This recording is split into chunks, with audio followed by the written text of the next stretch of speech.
যার মধ্যে একটা লাশ নবীনের ছিল।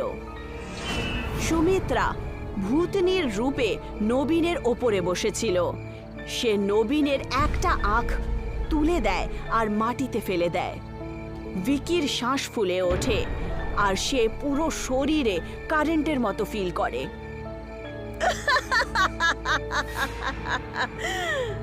ও আমার ব্যবহার করে আমার চোখ বার করতে চাইছিল না, এখন দেখ আমি এরই চোখ বার করেছি।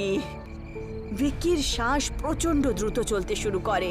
সে বুঝতেই পারছিল না যে ও কি করবে।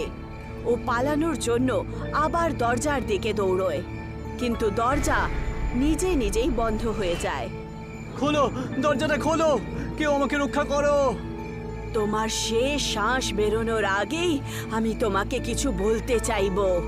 এই লাশগুলো যা